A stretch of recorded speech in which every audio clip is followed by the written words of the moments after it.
नमस्कार प्यारे बच्चे।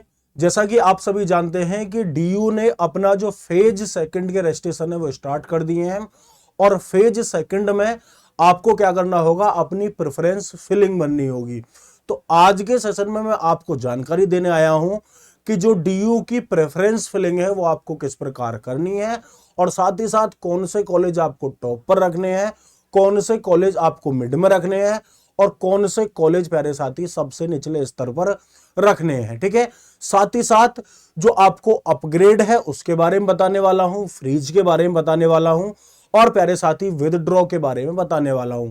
तो एक बार सभी साथी सेशन में जुड़ जाएंगे और वीडियो में अंत तक बने रहेंगे। जानकारी बहुत ज्यादा इंपॉर्टेंट आपके लिए होने वाली है। सबसे पहले बात करेंगे डीयू की प्रेफरेंस लिस्ट आपको किस प्रकार बनानी है। ठीक है, जैसा कि आप सभी को मैं बता दूं कि सबसे पहले शुरुआत कहां से करते हैं, हम लोग टॉप से करते हैं। शुरुआत कहां से करते हैं, हम लोग टॉप से करते हैं। अब बीयू का टॉप कॉलेज कहां से आता है, नॉर्थ कैंपस। ठीक है, नॉर्थ कैंपस। अब नॉर्थ कैंपस में अगर मैं बात करूं कि भैया मुझे नॉर्थ कैंपस के साथ जाना है, किसके साथ जाना है, मुझे जाना है नॉर्थ कैंपस में। एक सेकंड दोबारा लिखते हैं, नॉर्थ कैंपस। अब मुझे यहां से बीए करना है। अब आपको पॉलिटिकल साइंस से करना है, ठीक है, या आपको प्यारे साथी किससे करना है, हिस्ट्री से करना है। तो आप किसकी तरफ जाएंगे, तो आप लोग पहले पर रख लेंगे, मान के चलिए हिंदू को रख लिया। ठीक है, दूसरे पर आप लोग क्या लिख सकते हैं, हंसराज को। ठीक है, तो हंसराज कॉलेज आपको रखना है।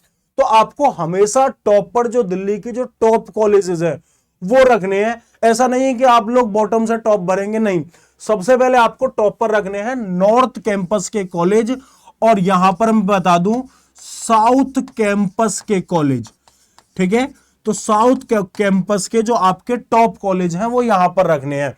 जैसे आपको बीए करना है पॉलिटिकल साइंस से, हिस्ट्री से, तो अपनी जो टॉप प्रेफरेंस आप लोग रखेंगे हिंदू या हंसराज और बाकी कॉलेज को रखेंगे।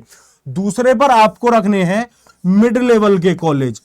अब मिड लेवल के कॉलेज जो होते हैं उसमें आप लोग देख सकते हैं कि भैया इनमें आप हमें बताइए कि कौन कौन से कॉलेज आते हैं।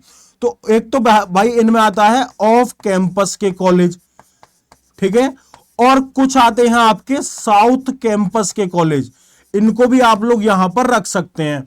अब यहां पर आप एक चीज ध्यान रखेंगे, आप लोग जैसे कि शहीद भगत सिंह कॉलेज है, ठीक है, शहीद भगत सिंह कॉलेज, ठीक है, उसको प्रेफरेंस लिस्ट में रख सकते हैं। लड़कियां हैं तो किसको, जो गार्गी कॉलेज है उसे टॉप प्रेफरेंस में रखेंगे।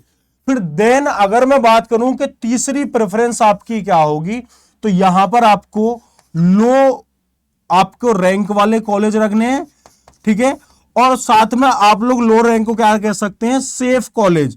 ठीक है, और यहां पर जाना है आपको ऑफ कैंपस के कॉलेज के साथ, और जो इवनिंग कॉलेज हैं उनके साथ जाना है। तो जो इवनिंग कॉलेज हैं उनके साथ आपको यहां पर जाना है। आई होप आपको इतनी बात समझ में आ रही होगी। जब आपको डीयू की प्रेफरेंस लिस्ट तैयार करनी है तो टॉप पर आपको नॉर्थ कैंपस और साउथ कैंपस के जो आपके टॉप लिस्टेड कॉलेज हैं वो उनको रखना है। जो मान के चलिए बीए करना है तो पॉलिटिकल साइंस हिस्ट्री से आप लोग हिंदू या हंसराज को रख सकते हैं। मिड में आपको ऑफ कैंपस के टॉप कॉलेज और साउथ कैंपस के कॉलेजों को रखना है। ठीक है, जैसे कि शहीद भगत सिंह हो गया, महिलाओं के लिए टॉप का आपका गार्गी कॉलेज हो जाता है। अगर आपको लो रैंक के साथ जाना है और सेफ जोन में खेलना है तो थर्ड पर इसको रखना है, ऑफ कैंपस के कॉलेज, और साथ में प्यारे बच्चे यहां पर आपको इवनिंग कॉलेजेस के बारे में रखना। सबसे पहले आ गई आपकी सीट प्रेफरेंस कैसे रखनी है, तो मैंने बता दिया टॉप कॉलेज, मिड स्तर के कॉलेज और आपके लो कॉलेज, ठीक है, जिनकी संभावना सही है। अब फ्रीज का मतलब क्या होता है, मान के चलिए कि आपको पहले प्रेफरेंस में सीट मिली आपको शहीद भगत सिंह कॉलेज में। कहां पर मिली, शहीद भगत सिंह कॉलेज में। ठीक है, फर्स्ट फेज की अलॉटमेंट हुई और आपको शहीद भगत सिंह कॉलेज में आपको सीट मिली, इस तरीके समझेंगे। तो आपको फ्रीज का मतलब होता है कि हमें तो क्या करना है, इसी के साथ जाना है। तो आप लोग इस सीट को क्या कर सकते हैं, फ्रीज कर सकते हैं और आपकी सीट यहां पर क्या हो जाएगी, लॉक हो जाएगी। और लॉक से क्या होगा कि आप लोग जो अगले सेकंड राउंड की जो काउंसलिंग है उसमें एलिजिबल नहीं होंगे और आपको शहीद भगत सिंह कॉलेजों में ही सीट जो है वो अलॉट कर दी जाएगी। मतलब आपकी सीट पक्की हो गई। अब आपको एडमिशन लेना है शहीद भगत सिंह कॉलेज में। तो फ्रीज का मतलब होता है कि अपनी सीट क्या कर देना, लॉक कर देना। अब आपको शहीद भगत सिंह कॉलेज में सीट मिली तो आपने लॉक कर दी, ठीक है। अब आप अपग्रेड में क्या करते हैं, अपग्रेड में जब आप जाते हैं तो ये सीट जो है आप लोग क्या कर लेते हैं, एक तरीके से रिजर्व कर लेते हैं। यहां पर लॉक नहीं होती, रिजर्व हो जाती है, ठीक है। तो यहां पर सीट क्या हो जाती है, रिजर्व हो जाती है आपकी अपग्रेड के ऑप्शन में। और आप लोग क्या करते हैं, यहां पर जो सेकंड राउंड की काउंसलिंग है, ठीक है, उसके लिए एलिजिबल हो जाते हैं। मतलब कह सकते हैं सेकंड राउंड की काउंटिंग के लिए आप लोग योग्य बन जाते हैं। मतलब ये जो आपको सीट मिली है शहीद भगत सिंह कॉलेज में, ये तो आपकी सेफ है, ठीक है। लेकिन अगर आपको शहीद भगत सिंह कॉलेज से अलग अच्छे कॉलेज में सीट मिल जाती है तो फिर ये सीट आपकी कैंसिल हो जाएगी। अगर आपको उससे अच्छी सीट नहीं मिली तो भाई ये सीट आपकी शहीद भगत सिंह कॉलेज में ही रहेगी। बात समझ में आई? तो यहां पर आपकी सीट हो जाती है लॉक, यहां पर सीट हो जाती है आपकी रिजर्व और आप सेकंड राउंड के लिए एलिजिबल हो जाते हैं। अब मान के चलिए कि जब आपका पहली राउंड की काउंसलिंग में आपने सोचा कि भाई साहब मुझे तो मिला है इवनिंग कॉलेज, ठीक है, इवनिंग कॉलेज, और मैं इतने कम नंबर पर इस इवनिंग कॉलेज में एडमिशन नहीं लूंगा और ना ही मुझे सेकंड राउंड की काउंसलिंग में जाना है, ठीक है। तो काउंसलिंग में जाना है तो आपने सोच लिया कि ना तो मुझे सेकंड राउंड की काउंसलिंग में जाना है और क्योंकि मुझे इवनिंग कॉलेज की सीट मिली है और आपका भरोसा टूट चुका है कि आपने फैसला कर लिया कि डीयू में मुझे क्या करना है, एडमिशन नहीं लेना है। तो आपने जो फीस दी है वो कुछ परसेंटेज कट के, ठीक है, उसमें से थोड़ा बहुत कट होगा और आपकी क्या हो जाएगी, रिफंड हो जाएगी।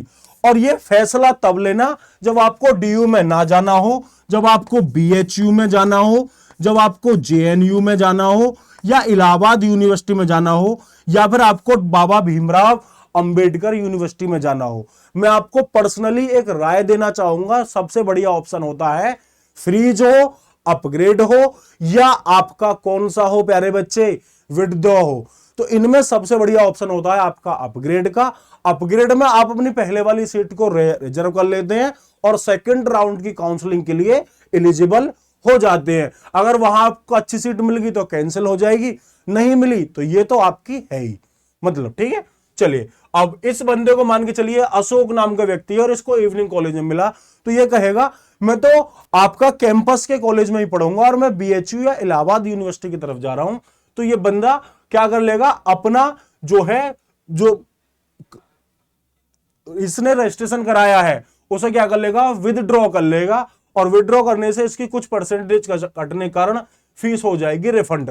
तो ये थोड़ा जो फैसला होता है ये एकदम मजबूत दिल वाले लेते हैं कि मुझे डीयू में जाना ही नहीं है, मुझे बीएचयू या जेएनयू या इलाहाबाद यूनिवर्सिटी की तरफ रुख करना है। आई होप आप सभी को ये तीनों टर्म समझ में आ गई होंगी, अपग्रेड हो, फ्रीज हो या विदड्रॉ हो, ठीक है। चलिए देखो, अगर आप अपनी मैं स्पष्ट शब्दों में आपसे बात कहूं कि अगर आप अपनी जो काउंसलिंग प्रोसेस है उसे बहुत ज्यादा स्मूथ बनाना चाहते हैं, चीजों को अच्छी करना चाहते हैं, ठीक है, जिससे आपको एक मेंटर मिले और मेंटर आपको हर स्टेज पर गाइड करे, ठीक है, आपको बताए कि आपको कौन कौन से कॉलेजेस टॉप पर रखने हैं, क्या क्या चीजें आपको यहां पर करनी है। तो आपके लिए जो अड्डा 24/7 है वो आपके लिए काउंसलिंग बैच लेकर आ चुका है, ठीक है। आप अड्डा 24/7 के एप्लीकेशन पर जाएंगे और यहां पर आपको जो काउंसलिंग बैचेस हैं वो दिखाई देंगे।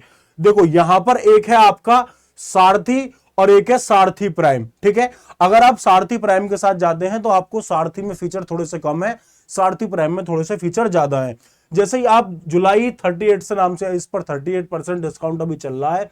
अगर आप यहां पर उत्तम 21 कूपन कोड का इस्तेमाल करते हैं, जैसे ही आपने उत्तम 21 कूपन कोड इस्तेमाल किया तो ये आपका 1643 आप में पड़ जाएगा और आप इसको परचेज कर सकते हैं। देखो अक्सर बहुत सारे बच्चे क्या करते हैं, काउंसलिंग में मिस्टेक कर देते हैं और जो अपना ड्रीम कॉलेज है उसका सपना पूरी तरीके से खराब हो जाता है या पूरी पूरी साल खराब हो जाती है। तो उससे अच्छा है आप लोग इस कोर्स में एनरोल कर लें, जिससे आपको मेंटरशिप प्रोवाइड होगी और सही मेंटरशिप में आपको बड़े ही प्यार से हर स्टेप पर गाइड करेंगे और आपको ड्रीम यूनिवर्सिटी मिल जाएगी। ठीक है, आई होप आज के सेशन में दी गई आपको जानकारी समझ में आई होगी। किसी और सेशन में आपसे मुलाकात होगी। Thank you so much. जय हिंद।